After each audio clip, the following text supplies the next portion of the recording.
You've seen and read reviews, listened to podcasts, and by now, maybe even played the game yourself. So have I. And I'm still gushing about it.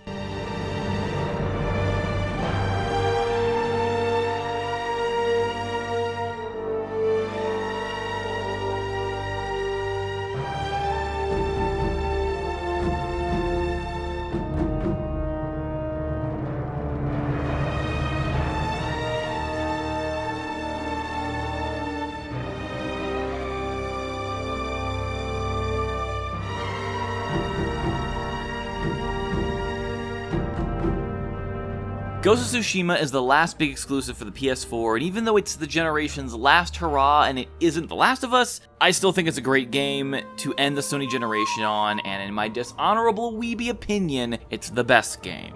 The combat is the biggest highlight of Sucker Punch's newest work, but beyond the counters, parries, and decapitations, there is a colorful, creative, well-built world that has so many highs to preach, and only a few lows that could be easily fixed with a little conversation. From the look, feel, and flavor, let's talk about Ghost of Tsushima and how it's a nearly perfect game and a franchise I'd love to see return. Looking at this game even through a third-party lens through my capture card, you can tell the team went out of their way to adopt the style over graphics solution. In Act 1, you have a pretty constant array of colors from large open fields and petal-dancing trees, but this soon evolves into much darker, more grounded terrain with only select areas of paint thrown against the wall. Even then, the swamps and dead forests covered in fog are still a sight on their own, often helping set the mood to whatever minor or major tale is being told, or just setting the mood to beat down a Mongol camp. By Act 3, you're in a windy, snowy, moody land that aims to be as chilling as the drama wants to be, and more often is. Variety is a strength to this game's landscapes, and that was never a point where I didn't want to go back and see it all again. No matter where you are though, the weather adds that much flavor to a major standoff or a skulking takedown. Early in the game the sun is often out, but the more often you do Ghost dishonorable-like acts, the weather will more often take a stormy or foggy look. This is both a boon and a bane because dreary rainy skies can get a little bland even if these gorgeous seasides are gorgeous. But you also have the option to play your flute to bring out the sun, and can collect crickets to give you more ungodly power over the skies. Travel will often clear things up as well, and missions have more scripted moods, so it's not like you won't ever see the sun or enjoy the fireflies at night. I just feel the emphasis on the weather control was a good idea, not fully stretched out. After all, the weather nor the day and night cycles really affect how quickly Moggles can and can't see you. In some ways that's good because it gives you more freedom to let mechanics and looks not have to lock out one another, especially when you're dealing with guys who are so big they can clearly suplex you 3 times over. But on the other hand, I can't help but feel like earning a song to control the day and night, and having some minor advantages to that level of pre-planning wouldn't have been welcome. In a sequel, I'd say let us have more control over weather and maybe the night cycles, letting time pass as we play our flute, like in Metal Gear Solid 5, and have the night give us bigger advantages for ghost stuff. Maybe killing people at night brings more fear, and during the day we have better chances to parry and dodge since we can actually see our opponents clearly. However, the looks department doesn't just end there. Different outfits with different abilities, gained in ways I'll elaborate more on soon, dyed with different colors and even secret dark and light shades help you make Jin look like the kind of wandering Ronin or subtle demon you want him to be. The changes are small and come in slow, but as you lean more into your abilities and burn through more content, you'll be taken aback by all of your options. And those outfits don't only have a more variety and elaborate looks as you upgrade them, but specific ability perks. It's smart to treat them as your base armor to then build your trinkets around, which are accessories that boost those same stats, but mostly in smaller ways. So you gotta consider what your main armor is catering to and either to build fully into that direction, or use the charms to cover the areas your armor hasn't. Whether you want more melee damage or stealth perks, or to be a walking tank of defense and health, you'll need to unlock almost all of this stuff through different missions and shrines, all of which outright say what you're going to get out of them. Even though this game is open world, and open world games do tend to give you busy work, it doesn't want to waste your time completely. And just like a beloved PS4 classic like before, the busy work is fun because the core of the game is fun. Unlike the prior classic, I feel maybe I've been spoiled a little bit because I kind of would have preferred if there was some kind of mechanic or quest line you could have gone on to have these certain outfits for their looks, but swap around the abilities. It's not so much of a big deal because I can see an argument here that the aesthetic is outweighed by the gameplay and overall realistic feel, so I wouldn't really vouch too hard for this, but it's something to consider since Spider-Man was able to do it and it never felt like I was cheating the system. I like the idea of going through quest lines, unlocking armor, and getting the perks, and then just being able to make Jin look however I want him to look. That being said, I could also see how goofy that would be if you have this fully heavy-suited armor attire and it somehow has stealth abilities. Speaking of the gameplay,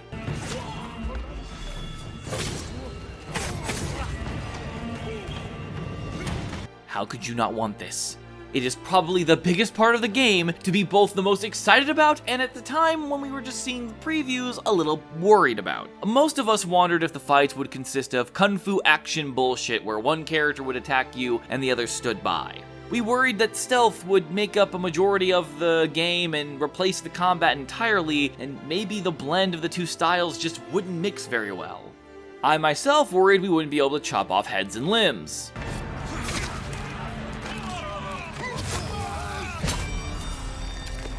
Because in the first chapter, you are what Jin is, a young samurai. You have the basics of combat, the simple but effective motions of how to parry, dodge, and strike. And while you unlock many more ways of fighting back, just those basics are enough to get you to your end goal. The enemies aren't the smartest or even the most dangerous, but are more than willing to take advantage of you just swinging away wildly and not being more patient and trying to actively look for openings. In other words, you need to be far more competent with a sword than I am with a pen.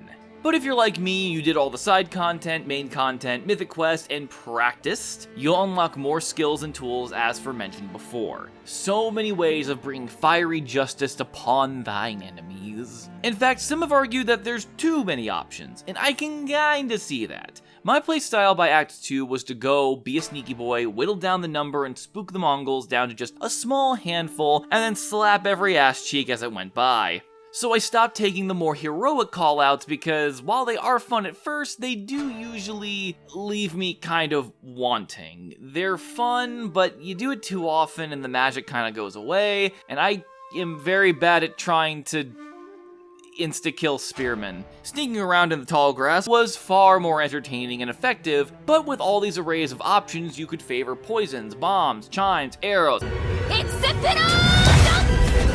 Still, you won't get anywhere with just using your tools if you rely on them solely. You have limited resources and resupplying can be expensive if you're not hunting down goods and supplies all the time. And the Mongols don't get easier. They become more aggressive, more stonky, more clever, and way more bullshit. So even with all of your superhuman EI Jutsu secret techniques and smoke bombs, you can't let up on the power of a well-timed parry or dodge to help you get through a fight.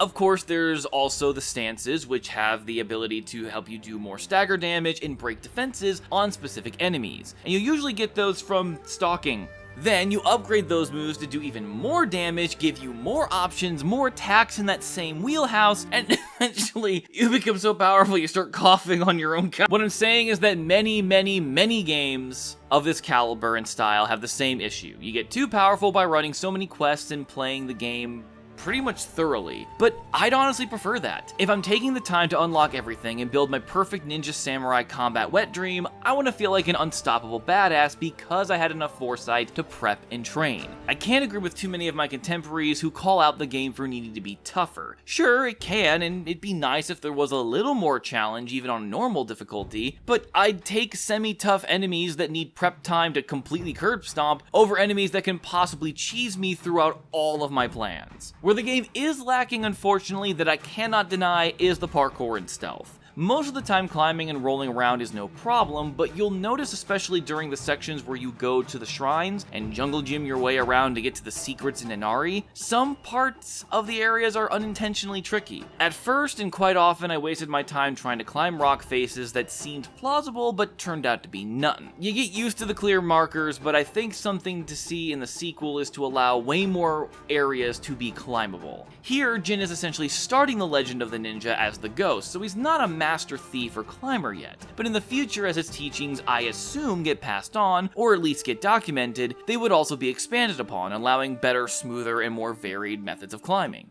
Stealth is also very old school Assassin's Creed, and this is where I think most people make the comparison to the game. Even though the kills can be loud as hell, Mongols won't realize you've killed their friend until they've crossed over you with their vision like a bad Pokemon trainer. Sometimes explosions and loud raucous fights don't alert a camp in the way that feels realistic. That doesn't stop me from having fun, mind you, as this is probably the most refined and entertaining old school AC that I could ask for, cheese and all. But in the future, having enemies take on a specific set of formations or patterns when discovering a body, rather than looking awestruck in one direction like a bunch of dumbasses, or just running around aimlessly when you do break their sight and stab them in the throat like really easily, would be very welcomed in a sequel. I think stealth should still feel like a means of easy mode, but you could build a mechanic around smarter and craftier ways of dealing with killing enemies in a more panicked and easily frightened state. Like, maybe you drop a few Mongols and let the people realize, yo, what the fuck, this guy's dead. And then they find 3 more bodies over a short period of time. Then they call some reinforcements, you explode or poison a few more to drop them right in front of them, jump from the roof, and then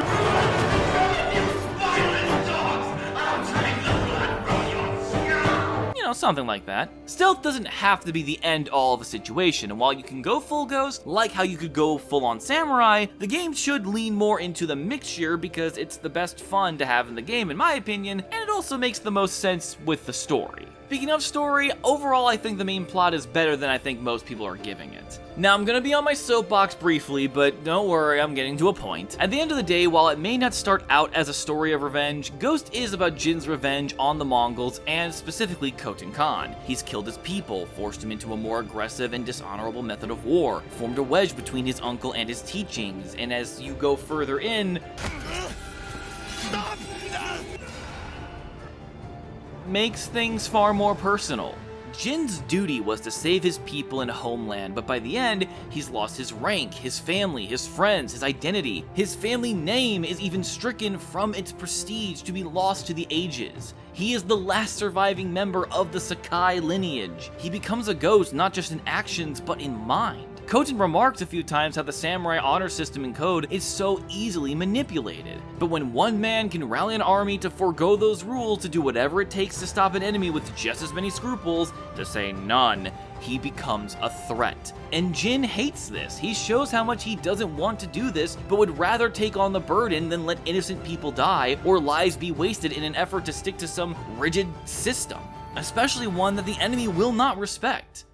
This is the kind of revenge story I personally can get behind. Not because the narrative is saying revenge is good, but the revenge is almost natural. You can't avoid it, only confront it and remember that it can't be the only reason you fight. The side stories deal with the similar issues of revenge and acceptance of what has happened, some ending peacefully, righteously, and others more melancholy. Of course, solely pushing and obsessing over revenge is bad, but so is blindly following duty without question. Jin, Sensei Ishikawa, Lady Masako, Yuna all have to choose how much of both of these aspects they can walk and let go. It's not so rigid, and choices will always be worthwhile and might not always be what you want to hear or see. This is a serious series of tales told with stoicism, but not too much somber degree that it felt boring. Lots of people remark how bland the story in Jin is, but this is a very serious, very time-constrained series of events, so to have any kind of overtly comedic point beyond the occasional sarcastic remark, or Kenji's existence, I love him, I feel would be really out of place of the narrative. Side questing is really the same. They aren't as interesting as the character tales, but even then, they are kind of interesting. I always got excited over the next plot twist and seeing what we'd have to take in.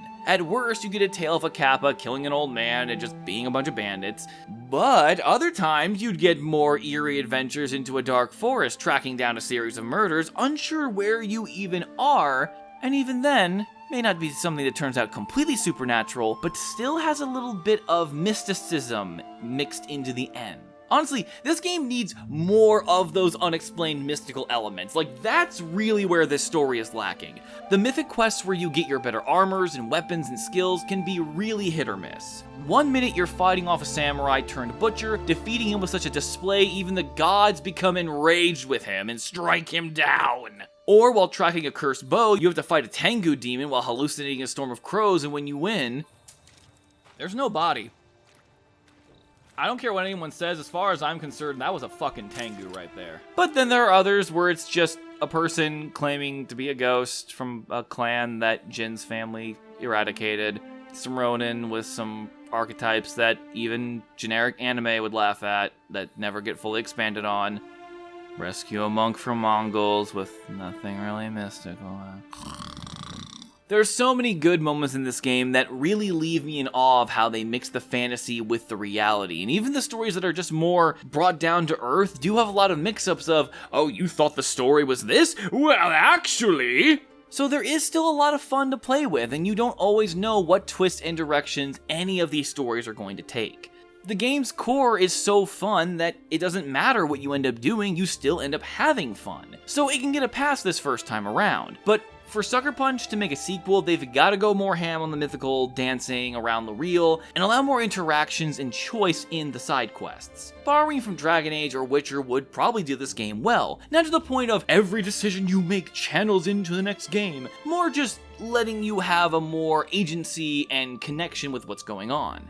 Sucker Punch has done really well working in a wheelhouse they've never really played in before, but this game has touched upon some of the core foundations of doing really good, really interesting side questing. Now the door has been sealed on them ever being allowed to repeat the same thing again. A sequel's gotta do more. Now, one idea I have that could make this easier is if you allow your character to be a self-insert or at least to be customizable. If being a ninja or a ghost is considered to be dishonorable, then I could see a story where we create our own custom character, learn the basics of fighting like Jin but are adopted into a ninja clan, while also working for a shogun or some kind of warlord, to where we're being sent on missions to stealth and fight on their behalf, but we're also treated as a little expendable as we climb up the echelon and learn and gain the ability to be called the new ghost. Or better, what if the Sakai clan actually grew but in the shadows and accepted family as those who would fight and die for them over blood relations? Blood of the Covenant is thicker than the water of the womb, that kind of mentality. And a narrative would take a better jump from this as well, as I could see a lot of things running a little dry if we continue doing the stoic revenge narrative.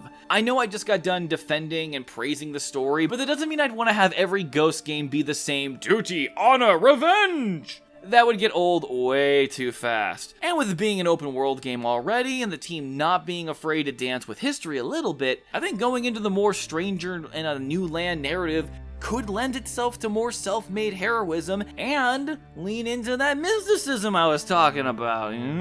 Presentation could also get a bit of a glow up since it didn't bother me much the simplified pull back and let the characters talk, and I personally prefer that over the jerky back and forth conversation pieces of The Witcher.